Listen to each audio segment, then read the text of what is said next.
अगर आप देखें एस्ट्रोलॉजिकली, कोई भी इतने बड़े-बड़े एस्ट्रोलॉजर एक छोटे-छोटे इवेंट को प्रिसाइज़ली नहीं बताते हैं, क्योंकि उनका खुद का करियर स्टेक पर होता है कि अगर ये गलत हो गई, तो वो क्वेश्चन मार्क बन जाएगा।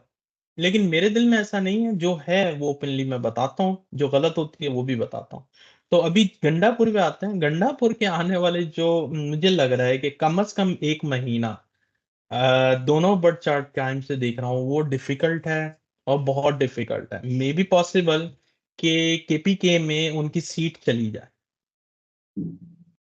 हम्म। अच्छा, खान साहब के हवाले से अभी लेटेस्ट ये है कि खान साहब की मुलाकातें बंद कर दी गई, जेल में अखबार बंद कर दिया गया, टीवी की सहूलत बंद कर दी गई और एक तरह से कैद तन्हाई में उनको डाल दिया गया। मकसद बज़ाहिर यही है कि खान साहब को इंस्ट्रक्शंस ना दे सकें, खान साहब गंडापुर के हवाले से कोई क्लेरिफिकेशन ना दे सकें, या खान साहब से जो वकला की मुलाकात होती है, जो जर्नलिस्ट जाते हैं, वो कोई चीज ना बता सके, कोई सियासी बयान ना दे सके। तो खान साहब के हवाले से अभी क्या उनके चार्ट में नजर आ रहा है?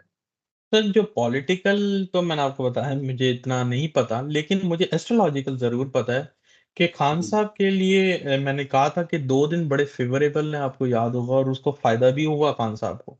लेकिन जो अगले 2 दिन थे, उसमें जो मसले-मसाइल बिगड़े हैं, उसकी वजह से उनको ये थोड़ा-सा सेटबैक मिल रहा है। लेकिन मुझे ऐसा लगता है कि बड़ी मुश्किल से सन की जैसी ट्रांज़िट नेक्स्ट हाउस में होगी, जो कि 17 अक्टूबर को होगी, मामलात में बड़ी उनकी बेहतरी आना शुरू हो जाएगी। और वो जो 1 महीना होगा आप देख लीजिएगा, अक्टूबर के समझिए 17 से लेके नवंबर के 16-17 तक, उसमें उनको बहुत कुछ मिलने वाला है, बहुत कुछ मिलने वाला है। अब मुझे नहीं पता कि इनके क्या मामलात हैं, क्या केसेज़ हैं, वो आपको ज़्यादा बेहतर होगी। लेकिन जो मुझे लग रहा है कि 17 तारीख से इनके हालात में बेहतरी आना शुरू हो जाएगी। अच्छा, वैसे 17 को एससीओ भी खत्म हो जाएगी और 17 के बाद आईनी तरमीम वाला मामला भी दोबारा से यानी कह लें कि हुकूमत इनिशिएट करने की कोशिश करेगी कि 25 तारीख को काजी साहब जा रहे हैं। तो इसका मतलब ये है कि 17 के बाद खान साहब के साथ कोई राब्ते बहाल होंगे, खान साहब की मुश्किलात आसान होंगी, केसेस में उनको कोई रिलीफ मिल सकेगा। जी, बिल्कुल ऐसे ही पॉसिबल है, लेकिन मुझे ऐसा लगता है कि खान साहब को बज़ाहिर ये दिखाया ये जा रहा है कि खान साहब के ऊपर ये हालात हैं। लेकिन खान साहब के हालात इतने ख़राब नहीं हैं जो इनके पिछले 2-3 महीने में थे। और जब से इनकी ये जैसे सालगिरह गुज़री है 5 अक्टूबर को, इनके सारा जो चार्ट वग़ैरह है उसमें चेंजेज़ आ गई हैं, न्यू ट्रांज़िट बनी है, तो ये मुझे हालात जो हैं इतने ख़तरनाक नहीं दिख रहे हैं जितने पहले पिछले सालों में थे, जो पिछले 1-2 साल गुज़रे हैं। ये भी कुछ लोगों की तरफ से दावा किया जा रहा है कि खान साहब की जान को खतरा है जेल में, उनको जहर दिया जा सकता है। सर ये तो मैं जब से आपसे वीलॉग करता आ रहा हूँ, आपसे यही सुनता आता हूँ, तो मैंने कहा नहीं ऐसी कोई बात नहीं मुझे दिखती। जो इनके 2 जो सिनेरियोज़ बनते हैं वो यही हैं कि खान साहब रिहा करके या तो फिर किसी जगह पे इनको नज़रबंद कर दिया जाएगा फॉर द टाइम बीइंग, या फिर कोई कह सकते हैं कि जो फॉरेन जो कंट्रीज़ हैं, जो बड़े ममालिक हैं, उनकी तरफ से इनको सपोर्ट के थ्रू बाहर निकाल दिया जाएगा, ये 2 चीज़ें होंगी।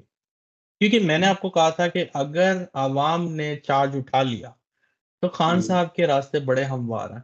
और अगर आप मुझसे पूछें कि खान साहब और अवाम के बीच में कोई हो, तो मैं आपको बिल्कुल मना करूँगा, क्योंकि खान साहब के चार्ट में ऐसे प्लैनेट बैठे हुए हैं कि इनके ऊपर एलिगेशन बहुत लगेंगे और पूरी ज़िंदगी इनको धोखे मिलते रहेंगे। और यही अगर आप देखें उनके पैटर्न में, तो यही होता आ रहा है। वो जब से सियासत में आए उनके धोखे बढ़ गए हैं, क्योंकि सियासत है ही धोखे का नाम। हम्म। सियासत है ही धोखे का नाम, क्योंकि सियासत में पॉलिटिक्स में एक प्लैनेट होता है राहु। और राहु हम्म। को अगर आप जज कर लें, तो ये एक आपकी बहुत बड़ी लाइफ की अचीवमेंट है, क्योंकि राहु इम्पॉसिबल है आपको प्रिडिक्ट करना। तो ये जो इनके साथ पॉलिटिक्स में प्रॉब्लम हो रहा है, इस प्लैनेट्स की वजह से हो रहा है। अच्छा, आपने एक प्रिडिक्शन और भी की थी गुज़श्ता वीडियो में, आपने ये कहा था कि इन केस अगर ये एहतजाज खत्म भी हो जाए और या कोई अंडरस्टैंडिंग हो जाए, तो इस सूरत में भी गवर्नमेंट को ग्रेस पीरियड तो मिल सकता है, ग्रेस टाइम तो मिल सकता है, लेकिन हुकूमत का जाना ठहर चुका है, ये तो अपने पाँव पर खड़े नजर नहीं आ रहे। जी, और आपका बिल्कुल। ये कहना था कि हो सकता है 2 महीने एक्स्ट्रा मिल जाए, तो अभी की क्या सूरत हाल है ये एहतजाज खत्म होने के बाद? सर वो यही हुआ ना कि अगर ये इन्होंने समहाउ इस पीरियड को गेन कर लिया है, समझे, अपने फेवर में, तो ज्यादा ये है कि ये जो मामला अक्टूबर नवंबर का था वो मार्च तक चला जाएगा, बस दैट्स इट। लेकिन मैं आपको अभी भी बता रहा हूँ सर, ये अक्टूबर नवंबर गवर्नमेंट के लिए काफी नुकसानदेह होगा। अगर हमें अभी ऐसा लग रहा है कि हालात ऐसे थम गए हैं, सेटल डाउन हो गया, तो मुझे नहीं लग रहा अभी भी। मुझे अभी भी ऐसा लगता है कि मामलात बिगड़ेंगे। और मामलात एकदम से जिस तरह ये, वो कोई बात थी नहीं उस जलसे में, लेकिन आपने हम्म। देखा है कि वो मामला बिगड़ते बिगड़ते कहाँ पहुंच गया।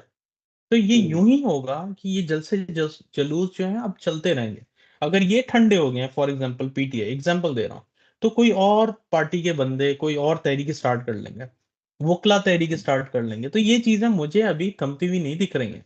लेकिन फॉर द टाइम बीइंग, एक वो बोलते हैं ना कि इंसान को एक खुदा ना खास्ता किसी की भी लाइफ में कोई इवेंट ट्रिगर होता है, तो उसके बाद थोड़ा सा सुकून का टाइम चलता है, 5 10 दिन 20 दिन, तो ये वही है, थोड़ा रेस्ट पीरियड है, रेस्टिंग पीरियड है, इसके बाद फिर ये मामले वापस स्टार्ट होंगे।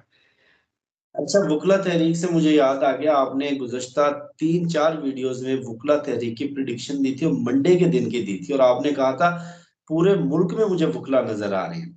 तो हुआ कुछ यूं कि कल यानी कि मंडे को आल पाकिस्तान वुकला कन्वेंशन बुलाया गया इस्लामाबाद में। आल पाकिस्तान से मुराद पाकिस्तान के तमाम बार कौंसल्स।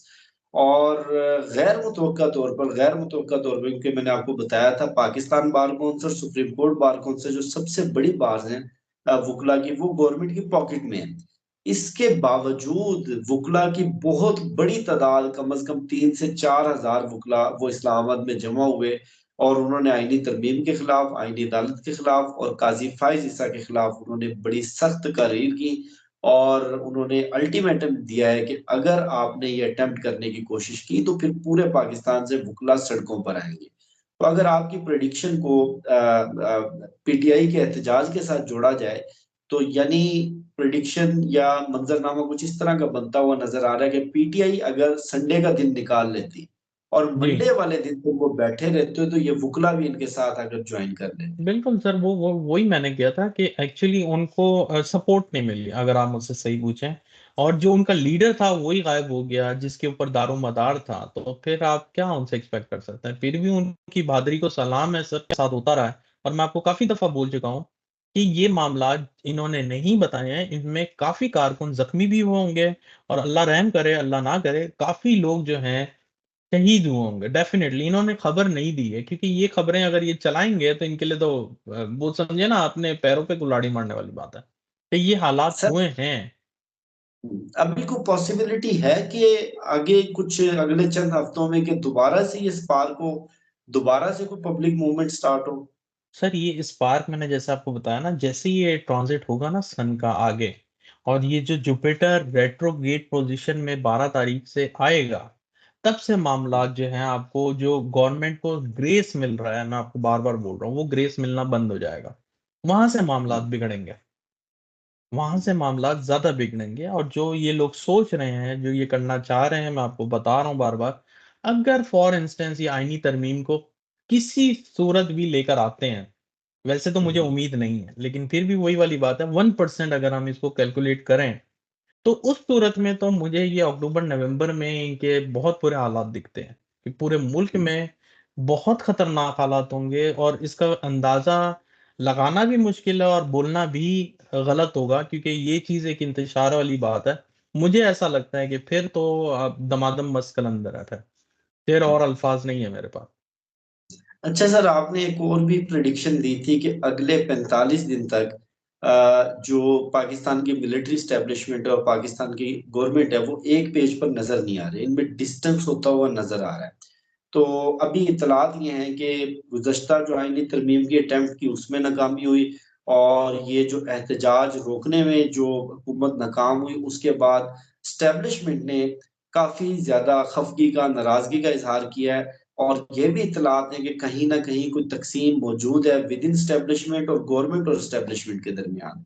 तो गवर्नमेंट और स्टैब्लिशमेंट का जायचा सामने रखते हुए क्या नजर आ रहा है? वैसे तो आपने डिटेल से पहले भी बताया है। सर वो उसकी वजह ये है कि जो इस वक्त आर्मी है या इस्टेब्लिशमेंट है, उसका ट्राइन बन रहा है सैटर्न से। और वो एक गुड ट्राइन काउंट हो रहा है। उसकी वजह ये है क्योंकि वो जब ट्राइन में प्लैनेट बैठे होते हैं तो वो उनको सपोर्ट करते हैं। तो अगर सपोर्ट है तो उनकी जो सपोर्ट है इस वक़्त वो गवर्नमेंट के अगेंस्ट जा रही है। क्योंकि जो सैटर्न को सपोर्ट कर रहे हैं इसका मतलब वो एक कॉमन पीपल को सपोर्ट कर रहे हैं।